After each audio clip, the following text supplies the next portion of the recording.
이제 회개의 마지막입니다. 드디어 길게 또 회개에 대해서 함께 나누었는데 오늘은 6월 6일 내용을 함께 보도록 하겠습니다.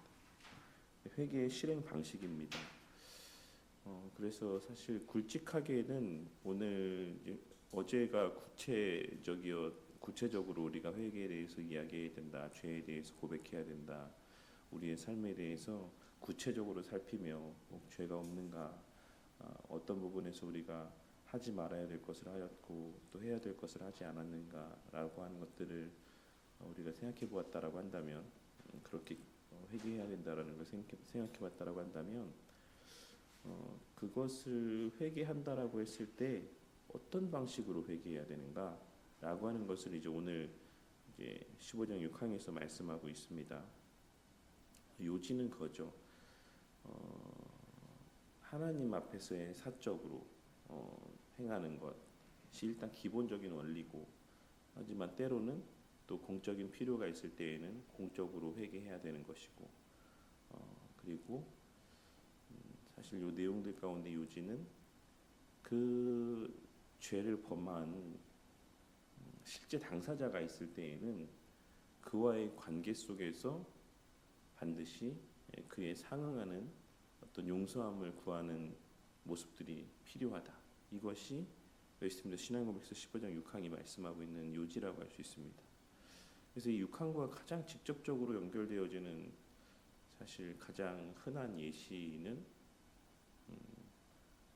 제가 여러 차례 늘 자주 말씀드리는 내용인데, 영화 그 밀양이라고 하는 영화에 나오는 사실 그런 어떤 모습이죠. 그래서 그 죄를 범한 사람이 이제 정확히 저는 잘 모르겠는데 어쨌든 피해 당사자가 있는데, 피해 당사자가 그 일로 인해서 너무 힘들어 하다가 결국에는 이제 내가 용서해 줘야겠다, 저 사람을, 이런 마음을 먹고 진짜 큰 용기를 내서 이제 그 사람이 수감되어 있는 교도소를 이제 가서 내가 정말 당신을 용서해 주려고 왔는데 이 사람이 너무 평온한 얼굴로 나타나서 나는 이미 예수님 안에서 주를 영접하고 다 용서받았다, 난 너무 평안하다, 뭐 이런 모습을 나타내 보이며 이제 말을 하는 모습을 보고, 이제 그 주인공이 완전히 이제 그 이성의 끈을 놓아버리는 그런 내용들이 제가 알기로는 밀양의 내용이었던 것 같아요. 그래서 이것이 기독교에 대한 엄청난 반감들을 불러일으키고 좀 그랬던 걸로 알고 있습니다. 그리고 사실 회개에 대하여 이렇게 생각하는 사람들이 의외로 너무나도 많이 있어요. 그냥 내가 죄를 범한 것은 하나님 앞에 죄를 범한 거지, 그래서 내가 하나님 앞에서만 진실된 회개를 하면 되지 라고 생각하는 사람들이 의외로 많이 있지만, 웨스트민스터 신앙고백서 안에서는 무엇이라 말씀하고 있냐면, 이제 그 사람에게, 상처받은 사람들에게 자신의 회개를 기꺼이 밝혀야지만 된다. 여기서는 물론 밝혀야 된다라고 표현하고 있긴 하지만, 사실 좀 더 넓은 의미에서 있는 당연히 그의 용서를 구하는 어떤 그에 상응하는 어떤 그 피해를 구제하고자 하는 실제적인 노력들이 있고, 그래서 그 사람의 용서를 또 구하고 또 받아내야 되는 그런 의무들이 있음을 말씀하고 있는 내용이라고 우리는 좀 이 내용들을 이해할 수 있어야지만 됩니다. 그래서 어떤 방식들로 회개가 실행되어야 되는가라고 하는 것을 한번 같이 읽어보도록 하겠습니다. 신앙고백서 내용과 유절의 내용을 시작. 각 사람은 자신의 죄에 대해 사적으로 하나님께 고백해야 하며 이것을 용서받기 위해 기도해야 된다. 이렇게 하면서 죄를 떠나면 긍휼을 얻게 될 것이다. 그렇듯이 자신의 형제나 그리스도의 교회를 실족하게 한 사람은 사적으로 또는 공적으로 자신의 죄를 고백하고 슬퍼함으로써 상처받은 사람들에게 자신의 회개를 기꺼이 밝혀야만 한다. 이런 일이 있을 때 상처받은 이들은 회개하는 사람과 화해하고 사랑 안에서 용납해야 한다. 관련된 말씀 요절 같이 한번 읽어보도록 하겠습니다. 시작. 내가 이르기를 내 허물을 여호와께 자복하리라 하고 주께 내 죄를 아뢰고 내 죄악을 숨기지 아니하였더니 곧 주께서 내 죄악을 사하셨나이다. 이로 말미암아 모든 경건한 자는 주를 만날 기회를 얻어서 주께 기도할지라. 진실로 홍수가 범람할지라도 그에게 미치지 못하리이다. 만일 우리가 우리 죄를 자백하면 그는 미쁘시고 의로우사 우리 죄를 사하시며 우리를 모든 불의에서 깨끗하게 하실 것이요. 그러므로 너희 죄를 서로 고백하며 병이 낫기를 위하여 서로 기도하라. 의인의 간구는 역사하는 힘이 큼이니라. 너희는 스스로 조심하라. 만일 내 형제가 죄를 범하거든 경고하고 회개하거든 용서하라. 만일 하루에 7번이라도 내게 죄를 짓고 7번 내게 돌아와 내가 회개하노라 하거든 너는 용서하라 하시더라. 그러므로 너희를 권하노니 사랑을 그들에게 나타내라. 아멘. 사실 그런 맥락에서 다시 또 말씀드리는 내용인데 죄를 범한 자에게 하나님께서 말씀하시는 바는 무엇입니까? 자백해. 그리고 그 형제에게 용서를 구해. 라고 하는 것이 이제 그 죄를 범한 사람에게 요구하시는 모습이라고 한다면 피해 당사자에게 말씀하고 있으신 내용은 무엇입니까? 죄를 범하거든 용서해라. 7번 죄를 짓고 7번 용서를 구해도 사실 이게 좀 말이 안 되죠. 우리가 만약에 이렇게 한다면 이게 7번이라는 수가 뭐 성경에서는 상징수이기도 하지만 완전함을 의미한 어떤 상징수이기도 하지만 실제로 한 7번 정도 하루잖아요. 하루에 7번이나 와서 죄를 범하고 그거를 미안하다고 할 때 죄송하다라고 할 때 과연 우리가 그의 진정성을 생각할 수 있을까?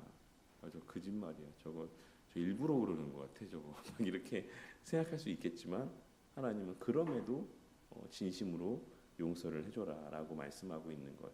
하지만 사실 이것이 상징적인 수를 의미한다라고 했을 때는 더 풍성한 의미에서의 훨씬 그보다 심한 경우라도 어쨌든 그 형제가 너에게 용서를 구한다라고 하면은 그 어떤 상황 속에서도 너는 용서해 주는 게 마땅하다라고 말씀하고 있는 거예요. 그래서 이거를 참 인간이 악한 게 항상 자신에게 적용해야 될 것은 자신한테 적용하지 않고 다른 사람에게 적용해야 될 것에 대해서는 다른 사람한테 적용하지 않습니다.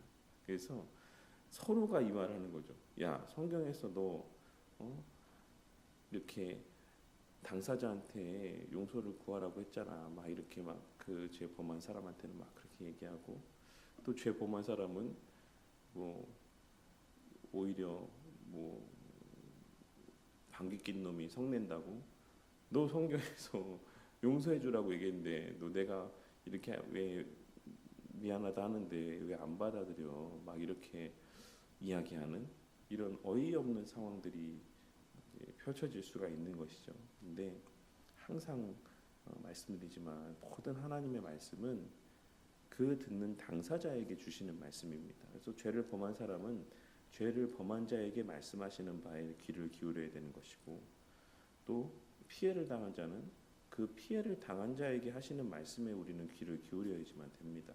그리고 그 말씀하시는 바에 대하여 행동하기 위해서 이렇게 주의해야지만 된다라고 할 수가 있습니다. 그래서 예수님께서 누가복음 17장에서는 그렇게 말씀하신 거죠. 너희는 스스로 조심해라. 너희들이 조심해라. 이 사람들은 누굽니까? 용서해야 되는 사람들이잖아요. 너희는 스스로 조심하라. 만일 네 형제가 죄를 범하거든 경고하고 회개하거든 용서해라 라고 하는 말씀들. 이런 의미들이 어떤 의미일까에 대해서 좀 생각해 볼 필요가 있는 것이죠. 그리고 이제 신앙고백서 내용을 보시면 사적으로 하나님께 고백하라는 의미에 대해서 좀 강조하고 있는 것을 알 수가 있어요. 그래서 두 가지 이제 그 해설해 보시면 두 가지를 강조하고 있는데 이 사적이라는 의미에는 여기 해설에 언급되기로는 두 가지 대상들이 여기에 포함된다. 하나는 로만 카톨릭이다. 사제에게 회개하는 게 아니고 하나님께 사적으로 회개하는 거다. 어디 성당에 가서 그 이 나무 박스 어디 들어가서 그 사제 귀에다 대고 이렇게 죄를 고백하고 용서를 구하는 것이 아니라 하나님께 사적으로 어떤 그런 공적인 절차를 통해서가 아닌 사적으로 하나님께 고백하는 것이 우선적인 원칙이다라고.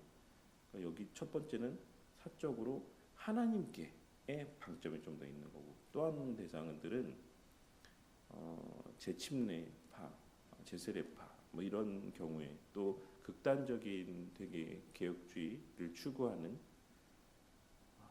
뭐 어쨌든 그런 부류의 사람들이 있다라고 합니다. 그런 부류의 사람들은 이분들 극단적인 개혁주의자라고 볼 수 있을까요? 그 한동안 한국에도 지금 최근에도 이런 게 되게 뭐 이렇게 많이 유행하는 모습이라고 하던데, 왜 저마다 사람들이 나와서 공적으로 막 이 앞에 강단에 서든지 어쨌든 공개적인 자리에 나와서 자신의 죄 저지른 여태까지 저질렀던 모든 죄에 대해서 다 고백하는 거. 그래서 그 얘기를 듣고 함께 또 울고 뭐 용서하고 보듬어 안고 막 이런 뭐 이런 퍼포먼스들을 하는 경우들이 많다고 하더라고요. 그리고 그게 진짜 회개야라고 이렇게 이야기하는 교회들이 최근에 좀 있다라고 합니다. 근데 뭐 거기에서 고백되어지는 죄들이 뭐 진짜 상상을 초월한다라고 합니다. 정말 예상치도 못했던 일들을 예상치도 못했던 사람들이 고백을 하고, 또 그로 인해서 물론 뭐 긍정적인 모습이 하나도 없다라고 할 수는 없겠지만 그로 말미암는 유익보다는 사실 그 폐해가 훨씬 더 크다라고 하는 것들을 좀 이렇게 보게 되고, 어쨌든 그런 모습들이 있다라고 해요, 과거로부터. 그래서 웨스트민스터 신앙고백서에서 말씀하고 있는 것은 사적인 부분에 대해서는 사적으로 회개하는 거다. 그것을 개인적인 사적 어떤 은밀한 죄까지도 늘 공적인 자리에 나와서 이야기하고 회개하고 해야 될 필요는 없다라고 하는 것을 이제 말씀하고 있는 것이죠. 그리고 그 대상과 관련했을 때 형제를 실족하게 한 사람은 형제에게 사적으로, 혹은 그리스도의 교회를 실족하게 한 사람들은 공적으로. 그러니까 공적인 것을 아예 부정하는 건 아니에요. 그러니까 그 죄의 영향력이 어디까지 퍼졌는가라고 하는 것들을 생각해봤을 때 그 죄가 정말 공적인 부분에 모두 영향을 미칠 정도의 어떤 공적인 죄였다라고 한다면 마땅히 공적으로 회개하는 것이 맞다. 근데 그게 그렇지 않은 부분이라고 한다면 이제 사적으로 용서를 구하고 또 사적으로 또 용서해주고 하는 이런 방식도 충분하다. 공회, 당회가 어떤 누군가의 범죄함에 대해서 알게 되었을 때 그거를 꼭 반드시 그것이 은밀한 죄이고, 또 때로는 개인적인 관계 안에서의 어떤 죄가 얽혀 있는 범죄함이 얽혀 있는 것인데 둘이 그것을 해결했어요. 이 사람은 용서를 구했고 이 사람은 용서를 했고, 이제 그럼에도 불구하고 당회 차원에서 뭐 권징이 있을 수 있죠. 그 범죄함에 대해서.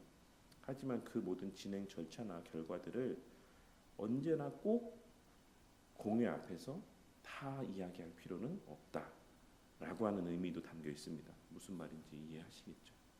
그러니까 이거를 꼭 공적으로 밝혀야 될 경우들도 있겠죠. 근데 그거는 당회가 판단하는 거예요. 그리고 목사가 판단하는 것이고, 당회 공동체 안에서, 그 당회 안에서 무엇을 판단해야 됩니까? 무엇이 교회에 유익이 되고 그 죄를 범한 당사자에게 유익이 되는가? 라고 하는 것을 생각했을 때 그것이 공개하는 것이 정말 그 형제를 회복해서 다시 얻기 위함이 아니고 이것을 공개함으로 말미암아서 많은 사람들이 정말로 정말 그 모습을 경계하게 되고 하게 되는 것이 아닌 보통의 경우는 그래서는 안 되긴 하지만 누군가를 창피 주고 면박 주고 공개적으로 죄를 드러내서 어떤 맥락에서 보자면 쫓아내기 위해서 권징을 시행하는 경우들이 너무 많이 있습니다. 출교나 뭐 그 외에 출교 외에는 이 시대 사람들이 눈 하나 깜짝하는 게 뭐 있습니까? 수찬정제를 시켜도 그냥 내가 성찬 몇 번 안 받으면 되지라는 정도의 인식. 일단 교회론이 제대로 정립되어 있지 않으니 성찬에서 배제된다라고 하는 것이 어떤 의미인지도 사실 인지가 없고 출교도 어떤 의미인지를 정확하게 이해하지 못하니까 그냥 그들이 두려워하는 거는 내가 늘 가까이 지내던 사람들하고 이제 같이 예배 못 드리네 요 정도의 생각 갖는 것뿐이죠. 그래서 처음에는 좀 그런 말미암아 이런저런 어떤 눌림이나 어떤 그런 때는 어떤 때는 두려움의 마음을 가질 수도 있지만 사실 얼마 지나면 교회가 여기밖에 없냐 좀 새로운 데 가서 적응하는 거 사실 좀 힘들긴 해도 그냥 다른 교회 가서 신앙생활 잘하면 되지 라고 하는 생각을 갖고 그냥 아무런 뉘우침도 없이 또 다른 교회 가서 신앙생활 하게 되기도 하고 이런 모습들이 있을 수 있습니다. 근데 이제 출교에 대해서도 우리가 오후 신학 강좌 때 말씀드렸지만 기본적으로 출교는 교회 밖에 그러니까 교회를 출입조차도 못하게 하는 게 아닙니다. 출교는 세리와 죄인같이 외인같이 여기는 거예요. 그러니까 예배는 오히려 어떤 면에서는 더 예배 자리에 있어야 되는 것이죠. 그래서 그 안에서의 배제됨을 경험하는 거예요. 성찬은 물론이고 성도의 교제도 함께하지 못하게 되며 그에게 너가 이 지금 언약 공동체 안에서 배제되어 있는 거야. 너는 교회가 아니게 된 거야. 라고 하는 것을 그가 눈으로 보고 그것이 실제적으로 어떤 의미인가라고 하는 것을 그가 알아가게 되는 것입니다. 그래서 그가 죄를 깨닫게 되고 다시금 내가 저 언약 공동체 안에 속해서 정말 저 성찬의 그 한몸됨의 어떤 은혜와 유익들을 누리고 성도의 교제를 통해서 나도 다시금 그 사랑의 관계 가운데 있고 싶다라고 하는 마음을 이제 갖게 되는 거. 그래서 회개하며 또 그 죄를 범한 당사자에게 용서를 구하며 그렇게 다시 회원으로 받아들여지는 과정들을 겪게 될 때 또 그 당사자들은 정말 기쁨으로 내가 잃었던 아들을 다시 찾는 마음으로 형제를 사랑으로 환영하며 그래 잘했다 그리고 고생했다 라고 하며 아무 일 없었다는 듯이 그가 마치 죄를 범하지 않았던 것처럼 그렇게 사랑으로 보듬어 안는 것이 진정한 의미에서의 출교라고 할 수가 있는 것이죠. 어쨌든 이런 내용들이 다 연관되어 있는 내용들입니다. 그래서 이런 것들을 좀 기억하시고 교리 해설 내용을 좀 보도록 할게요. 240페이지에 이제 첫 번째 줄에 보시면 회개는 어떻게 실행하는 것일까? 그래서 회개할 때 가장 먼저 할 일, 우리가 기억할 것은 회개는 하나님께 죄를 고백하는 것이다. 이거에 대해서는 사실 이견이 없죠. 당연한 것입니다. 가장 먼저는 모든 죄, 설령 그것이 사적으로 범한 죄라고 할지라도 근본적으로는 궁극적으로는 누구한테 죄를 진 거다? 하나님 앞에 죄를 진 거예요. 그래서 하나님께 회개하는 것이 죄를 고백하는 것이 가장 우선된 일이다. 그런데 여기에 사적으로라는 말을 덧붙이고 있다. 이 사적이라고 하는 의미는 세 가지 맥락에서의 사적이다라는 의미가 담겨 있다.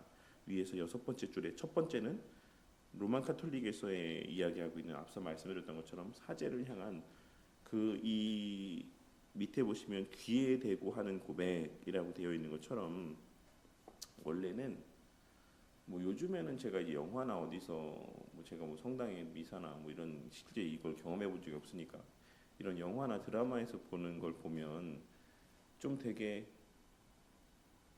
크게 얘기하잖아요. 이게 막혀 있긴 이게 뚫려 퐁퐁퐁퐁퐁 뭐 이렇게 뚫려 있긴 하더라고요.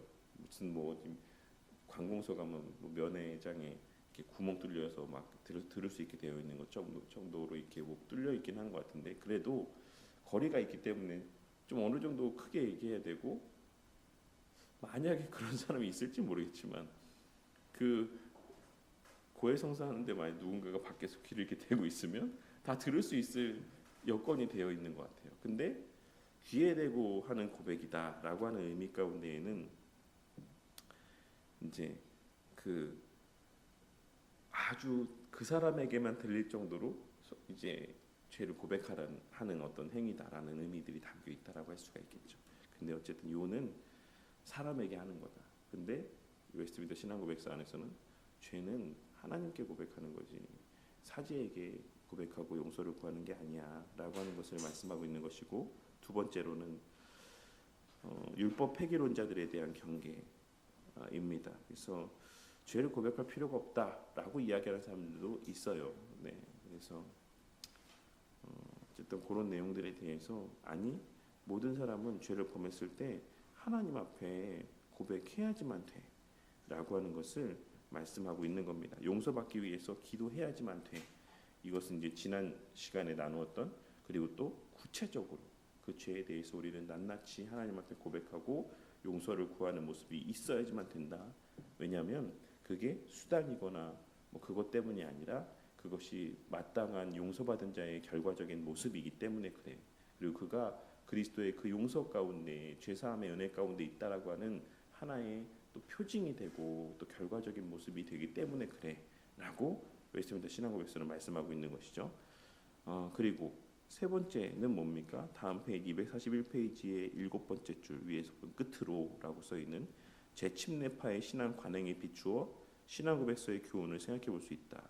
뭡니까? 그 밑에 줄에 보시면 공동체의 거룩함을 위해서 자신의 죄를 공적으로 엄격하게 고백해야 된다라고 주장하는 사람들이 있다라고 합니다. 그래서 사적으로 지은 죄도 뭐 이렇게 성례를 받기 전, 성찬을 받기 전이나 뭐 이럴 때 앞에 나와서 저는 지난주에 뭐 이런 죄를 졌고 홀로 있는 자리에서 또 이런 생각을 했고 또 이런 실질적인 행함들을 했고 이랬습니다라고 공적으로 하는 이런 죄를 고백하는 행위들이 있었다라고 하고 또 요구했다라고 합니다. 그러니까 오늘날 일부 교회에서 행하는 관습들, 관행들과 유사하죠. 근데 제가 봤을 때는 제가 들었던 건데 장로교에서 이제 그런 것들을 행했다라고 봤던 것 같은데, 다시 한번 또 제 가까운 지인 목사님 말이 생각이 나네요. 오늘날 한국에 장로교회가 어딨냐 이런 이야기가 떠올렸는데 그렇습니다. 장로교 안에서는 사실 그렇지 않다. 뭐 공적으로 고백하는 행위가 장려되지 않는다라고 할 수 있습니다. 그러나 밑에 보시면 신앙고백서는 죄의 고백이 사적으로 하나님께 하는 것이다라고 이제 진술하면서 공적으로 고백할 경우도 있지만 그건 매우 제한된 경우야라고 말씀하고 있는 거죠. 그럼 공적으로 해야 될 경우가 언제입니까? 형제나 그리스도의 교회를 실족하게 한 경우. 그러니까 일단 기본적으로 사적인 것은 철저하게 어떤 때입니까? 타인에게 해가 끼치지 않아진 경우, 개인적으로 범죄한 경우에는 원칙은 무조건 사적인 거예요. 그러니까 그것이 공적인 치리를 받아야 되는 죄일 수도 있죠. 남에게, 타인에게 이렇게 뭔가 해를 가하지 않았다라고 할지라도 우리가 실정법을 위반하는 행위들을 할 수 있잖아요. 뭐가 있습니까? 그럴 일은 없겠지만 뭐 마약을 한다든지 뭐 도박을 한다든지 뭐 이런 어떤 실정법에서 위반되는 행위들이 있지만 그러니까 마약을 해서 마약의 어떤 취한 상태로 어떤 행위를 해서 누구에게 해가 되게 된 경우는 또 차치하고, 그냥 홀로 있는 자리에서 늘 이분이 상습적으로 뭐 어떤 그런 어떤 행위들을 했다라고 해도 실정법 안에서도 처벌을 받죠. 마약과 관련된. 이게 누군가에게 실제로 죄를 범한 것은 아니잖아요. 근데 뭐 이런 부분에 대해서는 공회가 당연히 그 사람에게 권징을 행해야 되는 것이 있죠.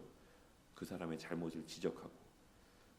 근데 그거를 반드시 모든 교회에, 만약에 뭐 큰 교회라고 했을 때는 1000명이 되는 교회에서 공적으로 막 공포해놓고 누구 아무개가 뭐 상습적인 마약 복용으로 인해서 교회에 공적인 치리 받았습니다. 이거를 과연 대자보로 해서 막 이렇게 붙여놓는 것이 맞는가라고 하는 걸 생각해봤을 때, 그러니까 웨스트민스터 신앙고백서에서의 사실 근본적인 어떤 요지는 그렇지 않다. 그 사람에게 개인적으로 권면해서 너 하나님 앞에 회개하고 이렇게 사는 삶이 얼마나 하나님 앞에서의 죄된 모습인지 너가 깨닫고 돌이켜야 된다라고 권면하고 또 주의 깊게 살피고 다음에는 이래서 그가 정말 그 죄에서 돌이키게 하고 또 교회 안에서의 온전한 성도로서 그리스도인으로서의 살아갈 수 있도록 하는 것이 돕는 것이 이 교회의 어떤 마땅히 행해야 될 모습인 것이지, 그런 어떤 공적으로 다 알려지게 해서 그가 이제 얼굴을 들고 교회를 출입하지 못하게 만드는 어떤 이런 모습은 사실 지양해야 되는 모습이다라고 할 수가 있는 것입니다. 그래서 항상 뭘 하냐 하지 않냐 이런 거에 방점이 있기보다는 우리는 늘 모든 것이 그것이 하나님 앞에 영광이 되고 그 개인에게 신앙적인 유익이 되는 것인가, 그리고 그 동기와 목적이 사랑이 기반되고 사랑을 향하고 있는가라고 하는 것들을 생각해 봐야지만 된다라고 할 수가 있습니다. 하지만 이제 공적으로 죄를 범하게 돼서 공적으로 어떤 영향들, 실질적인 폐해들이 발생한 거에 대해서는 다른 문제입니다. 예를 들어 예전에 제 모교회 같은 경우는 모든 교회가 다 그렇지만 교회가 건축되어지는 과정 가운데 그 건축을 맡았던 우리 장로였다고 그랬는지 뭐 집사였다고 그랬는지 모르겠는데 어쨌든 뭐 그 금액과 관련된 공사 금액과 관련된 좀 거짓된 어떤 죄를 범했다라고 하더라고요. 사실 이거는 실정법에도 위반이 되죠. 뭐 그 횡령이라고 그랬나 유용이라고 그랬나 어쨌든 뭐 그런 물질적인 문제가 있어서 어쨌든 그런 죄를 범했는데, 근데 그 죄는 사실 실질적인 성도들의 헌금에 피해를 끼치게 된 거죠. 해를 가하게 된 거죠. 그래서 그런 경우는 당연히 공적으로 권징을 하고 교회 성도들에게도 알리게 되는 그런 모습들이 있긴 했습니다. 그래서 이런 내용들 어떤 경우에 우리가 공적으로 할 수 있는 것인가, 그리고 사적인 죄에 대해서도 공적으로 교회가 권징하고 치리해야 될 경우들이 있지만 또 그것이 공적인 문제로 다뤄져야 될 부분들이 있긴 하지만 그렇게 당회 안에서의 다뤄지는 그 모든 문제들이 반드시 또 온 교회 성도들에게 낱낱이 다 알려져야지만 될 것은 아니다. 그것은 늘 교회 공동체의 유익이나 그 형제 개인을 향한 어떤 사랑과 또 회복의 목적에 비추어서 또 판단하여서 결정해야 될 문제다라고 할 수 있는 것입니다. 그리고 마지막으로 제일 중요한 거죠. 진심으로 회개할 때 뭡니까? 사랑으로 받아줘야 된다.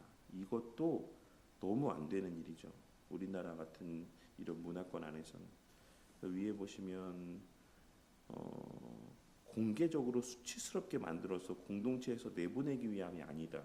교회에서의 권징이나 어떤 회개케 하는 이 모습은 내보내게 하는데 목적이 있는 게 아니다. 어떤 우리가 악을 제거한다라고 하는 어떤 이런 말씀의 내용들을 오해해서 그 악을 제거한다라고 하는 것을 그 성도를 잘라내는 것이 악을 제거하는 것으로 생각해서는 안 된다라는 것이에요. 그 사람이 행하는 행위를 끊어내게 하는 것이지 그 지체를 끊어내는 게 아닙니다. 근데 우리는 악을 끊어내는 거를 그 어떤 사람을 끊어내는 거라고 생각해요. 그러면 어떤 이제 결론에 다다르게 되는 겁니까? 그 사람이 악이에요. 그 사람이 악입니다. 근데 그렇게 따지면 악이 아닌 사람이 누가 있습니까? 이제 드러나는 어떤 그 죄된 행위를 끊어낸다라는 것이죠. 이런 어떤 차이. 이거도 어쨌든 우리에게 잘 알려진 말이지만 죄는 미워하되 사람은 미워하지 말라. 물론 이것을 이 기독교 안에 완전하게 또 똑같이 적용할 수 있을까요? 어쨌든 이런 원리들을 우리가 기억하고 죄라는 그 자체를 끊어내는 것이지 죄인을 내치는 것, 이것이 교회가 나타내 보여야 될 모습이 아니다. 그래서 어쨌든 그 형제가 죄를 깨닫고 돌이켜서 다시 이제 회원이 되었을 때, 그래서 뭐 세리나 죄인들이 그러면 교회 출입하면 안 되나? 그거 아니잖아요. 예수님은 오히려 그런 세리나 죄인들과 함께 먹고 마시고 그들에게 복음을 전하고 하셨잖아요. 그러니까 당연히 교회도 이제 설령 출교를 했다라고 할지라도 늘 그에게 다시 또 복음을 전하고, 그러니까 외인같이 여기는 거예요. 아직 그가 복음을 알지 못한 자라고 다시 이제 리셋하는 거죠. 그래서 다시 또 그에게 복음을 전하고, 그래서 그가 그래 내가 진짜 이거 죄된 모습이었구나, 난 진짜 너무 죄인이었구나, 그러면서 진실된 또 회개의 모습을 보이고 교회로 다시 돌아오게 되었을 때 정말 다시 사랑으로 안아주고, 그리고 다시 또 교회 회원으로서의 어떤 그런 모습들로 함께 기뻐하는 모습들을 나타내 볼 수 있어야지만 되는 것입니다. 그것이 교회가 회개를 행하는 성숙하고 바람직한 모습이다라고 웨스트민스터 신앙고백서는 말씀하고 있습니다. 그러니까 얼마나 아름다운 모습입니까? 사실 이 회개라고 하는 것이, 그리고 권징이라고 하는 것도. 적용 질문 보겠습니다. 1번, 여러분은 자신이 지은 죄를 하나님께 용서받기 위해서 고백하고 기도하십니까? 사적으로 죄를 고백해야 될 필요성이 무엇입니까? 결국 모든 것이 다 하나님 앞에서의 범죄함이기 때문에, 또 그리고 회개는 구원받은 자, 그리스도의 은택 가운데 있는 자들이 마땅히 나타내 보일 수밖에 없는 어떤 결과적인 모습이기 때문에 우리는 마땅히 또 이렇게 회개하는 모습을 나타내 보일 수 있어야지만 된다라고 할 수가 있습니다. 그래서 이제 결국 그런 용서함의 은혜들을 누리고 하나님과의 관계가 회복되어지는 은혜들을 누리고 만끽할 수가 있고, 또 그렇게 성화되어져 간다라고 할 수가 있죠. 죄의 고백과 관련하여 잘못된 신앙 관행들은 어떤 게 있죠? 로마 가톨릭과 큰 틀에서 제세례파에서의 어떤 행하는 모습들이 있다라고 말씀드렸습니다. 사제에게 행하거나 혹은 또 공개적으로 무조건 그 사적인 은밀한 죄도 다 그냥 공적으로 고백하게 하는 이런 모습들이 있는 것이죠.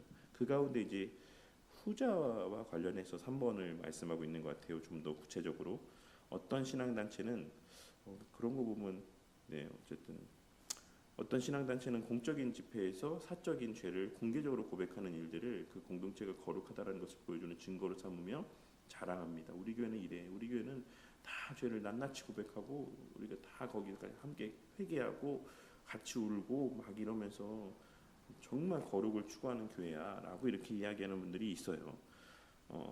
그래서 교회와 얼마나 다른가를 물으며 교회는 타락한 곳이고 자신들의 공동체는 거룩하다라고 이렇게 주장합니다. 그리고 그러한 공적 회개의 자리에 나올 것을 요구하고 이렇게 하는 사람이야말로 참으로 구원받은 자라고 주장합니다. 그런데 어떻습니까? 그렇지 않죠. 잘못된 모습이다라고 성경이 말하는 바와 같지 않다. 이런 모습이 16세기나 17세기에 또 영국의 그리고 또 대륙의 어떤 개혁교회 안에 이런 모습들이 있었다라고 합니다. 그래서 일부에 제세례파가 다 그렇다는 게 아니지만 일부에 또 그런 분들이 있었고, 또 급진적인 종교개혁 계열에 있는 교회들 가운데는 이런 모습이 있었다라고 할 수가 있죠. 하지만 합당치 않다. 웨스트민스터 신앙고백서는 그렇게 말씀하고 있지 않다. 사적인 죄는 사적으로 고백하는 것이 마땅하다라고 할 수 있습니다. 4번에 공동체에 해를 끼친 사람은 회개를 위해서 자신의 죄를 어떻게 고백해야 됩니까? 공동체에 해를 끼친 사람은 공적으로 회개해야 된다라고 할 수가 있습니다. 그리고 여기서 이제 구체적으로 그런 내용들이 다뤄지지 않았지만 그 피해를 구제하기 위한 노력들이 있어야지만 돼요. 물질적인 해를 가했을 때는 그 물질적인 손해를 배상하기 위한 모습이 있어야 되고, 물론 피해당한 사람이 안 받을 수 있어요. 괜찮아 다음부터 안 그러면 돼 라고 이야기할 수 있죠. 근데 그거는 피해당한 사람에게 있는 모습인 것이고, 피해를 준 사람은 어떻게 해서든지 그 피해가 구제되도록 피해를 구제하는 행위들을 해야지만 됩니다. 거기에 대한 합당한 어떤 변상, 보상들을 해야지만 돼요. 그것이 성경이 말하는 어떤 누군가에게 죄를 범했을 때 화해하고 그 관계가 회복되게 하기 위한 하나의 또 모습입니다. 그래서 이거를 꼭 기억하고 또 개인적으로 범한 죄일지라도 그것을 때로는 공회가 다루고 공동체로 안에서 오픈해야 될 내용들이 있기도 하다. 하지만 기본적으로는 사적인 죄는 사적으로, 공적인 죄는 공적으로 다루는 것이 마땅하고, 누군가에게 해를 끼쳤을 때는 그 피해가 혹은 관계가 회복되기 위한 실질적인 노력이 있어야 되고, 이런 기본적인 회개의 내용들과 원리들에 대해서 좀 기억하시고, 또 우리 교회가 또 그러한 교회가 되기를 위해서 또 어떤 외적인 모습으로 우리는 더 거룩한 교회야, 우리는 바람직한 회개가 있는 교회라는 어떤 착각 가운데 살아가는 자들이 되지 않기를 위해서 이 시간 함께 좀 기도하고, 그리고 그렇지 않으면 가장 이상적이지만 우리가 또 살아가면서 내가 의도하지 않았던지 간에 누군가의 마음을 상하게 할 수도 있고 또 아프게 할 수 있죠. 그리고 실질적인 피해를 끼칠 수도 있습니다. 우리의 부지불식 간에 이거를 뭐라고 이야기합니까? 고의가 없는, 표현이 생각이 안 나네요. 어쨌든 과실치사다 그러네요. 어쨌든 뭐 있잖아요. 그런 내가 뭐 이렇게 예상치 않았는데 막 해를 끼치게 되는 경우, 그럼에도 불구하고 우리는 마땅히 이제 그 용서를 구하고 피해를 보상해주는 노력들이 있어야 된다. 근데 어떤 경우들이 많습니까? 우리는 너무 지양해야 되는 모습이죠. 내가 알고 그랬어. 내가 왜 일부러 그랬어? 막 이런 말들이 사실 우리 귀에 교회 안에서는, 적어도 교회 안에서는 들려오면 안 되는데, 교회 안에서도 사실 이런 모습들이 너무 많죠. 듣게 되는 경우가 많죠. 근데 일부러 그러지 않았어도, 알고 그러지 않았어도 우리는 누군가가 그로 인해 상처를 받고 피해를 입었다면 그 피해를 구제하고 상처가 회복될 수 있는 노력들, 용서를 구하고 실제로 회복되어지는 모습을 위해서 노력해야 된다. 우리 교회가 그런 교회가 될 수 있기를 위해서 죄에 대해서 구체적이고 또 민감하고 그 실질적인 피해를 회복하기 위해, 또 관계를 회복하기 위해, 그 형제가 다시금 회복되기 위해 마땅히 애쓰고 노력하는 우리 교회 공동체가 되고 우리 각자 개인이 또 될 수 있기를 위해서 함께 기도하도록 하겠습니다. 어저께 이제 여전도 모임을 하면서도 뭐 이제 거기 있으셨던 분들은 아시겠지만 제가 참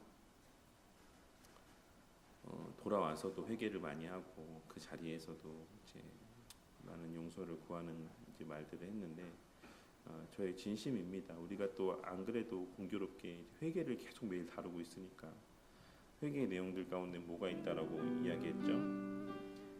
하지 말아야 될 것을 행한 죄도 있지만 마땅히 해야 되는 일들을 하지 않은 것도 죄고, 이 부분에 대해서도 우리는 하나님 앞에서나 혹은 그렇게 해야 되는 것을 하지 않음으로 말미암아 이렇게 좀 여러 가지 안타까운 상황 가운데 있는 자들을 향해서도 용서를 구하는 게 마땅하다고 생각합니다. 그것이 목사에게 적용되어질 때에는 목사가 목사로서의 직무를 또 온전히 이제 행하지 않음으로 말미암아서 어떤 일어난 일들에 대해 당연히 하나님 앞에 회개하는 것이 마땅하죠, 목사로서. 근데 또 성도들에게도 회개하는 모습들이 필요하다라는 그런 죄를 이야기하고 용서를 구하는 모습들이 필요하다. 목사도 그러하고 성도들도 마찬가지다라는 것을 기억하시고, 우리가 손뼉도 마주쳐야지 소리가 난다라는 말이 있습니다. 그래서 교회 공동체 안에서 누군가가 실족하고 죄를 범하게 되었을 때 그 죄를 범한 당사자가 그렇게 이야기하면 안 되지만 오늘날 참 그런 모습이 너무 많은데, 세상에는 어떤 아이가 죄를 범했어요. 그러면 뭐라고 이야기합니까? 야, 그게 그 친구의 죄야? 세상이 걔를 그렇게 만들었어. 이 말 너무 듣기 좋죠. 세상이 걔를 그렇게 만들었을 수 있습니다. 근데 그렇다고 해서 그 죄를 보면 그의 책임이 사라지는 건 아니에요. 그러니까 이거를 소위 전문용어로 물타기라고 말을 하죠. 본질을 왜곡시키고 희석시키는 일.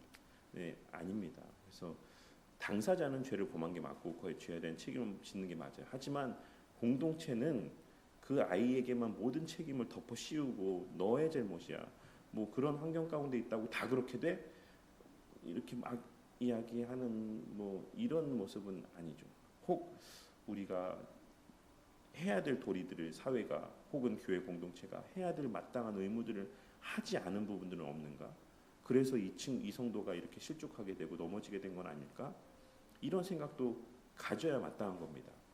공동체는 또 이거를 근데 사람들은 바꿔 생각해서 죄를 범한 사람은 공동체 탓을 하고 니네들 때문에 내가 죄를 졌지 이렇게 이야기하고 또 공동체는 그 사람에게만 죄를 마치 그 사람만 문제가 있어서 죄를 지은 것처럼 아니다. 그게 아니다. 늘 우리는 구체적으로 내가 하지 말아야 될 걸 한 것은 없는지 혹은 해야 되는 걸 하지 않은 것은 없었는지 공동체로서의 의무를 소홀한 것은 없었는지 누군가가 신앙의 연약에 빠져서 범죄케 되었을 때 우리가 그 형제를 돌아보지 못한 부분이 없었는지 그를 위해서 내가 기도하지 않았던 적은 없었는지 뭐 기도하지 않았기 때문에 또 그 사람이 그렇게 된 건 아닌지 이런 것들을 돌아보며 항상 누군가가 실족해서 넘어졌을 때는 그 사람을 향한 비난만 내뱉는 교회가 진짜 교회가 아니라 그 책임을 함께 통감하고 함께 울고 함께 그 형제의 회복을 위해서 기도하고 내 부족을 돌아보며 하나님 앞에 회개하고 그 사람에게도 그 죄 용서를 구하고 이런 아름다운 모습들이 있어야 된다라는 것을 기억하시고 우리 교회가 그런 교회가 되어가고 또 이런저런 우리가 과정들을 통해서 듣게 되는 내용들이 있잖아요. 가정의 어떤 여러 가지 일들, 개인의 여러 가지 일들을 듣게 되었을 때 우리가 함께 마음 아파하고 또 우리의 책임에 대해서도 함께 돌아보며 그렇게 교회가 함께 성숙해져가는 교회가 되기를 위해서 함께 기도하도록 하겠습니다. 그리고 주일 준비 위해서 그림 그리기 대회 위해서 기도해 주시고 또 주일 예배 말씀의 은혜가 있기를 위해서 또 말씀을 듣기 힘든 또 우리 성도님들에게 또 말씀이 들려지는 은혜가 있기를 위해서 그리고 오후에 있는 또 나눔과 또 멘토에서의 아이들 자유놀이 또 이런 시간들 위해서 또 혹 있을 수도 있는 또 새로운 성도의 발걸음을 위해서 또 그렇게 새롭게 성도님들이 누군가가 발걸음하게 되었을 때 그들이 또 교회에 대해 좋은 인상을 받고 또 교회에 또 계속해서 발걸음하게 될 수 있기를 위해서 함께 기도하시고 각자 개인적인 기도 제목들 위해서 기도하시고 또 오늘 한 날도 시작하도록 하겠습니다.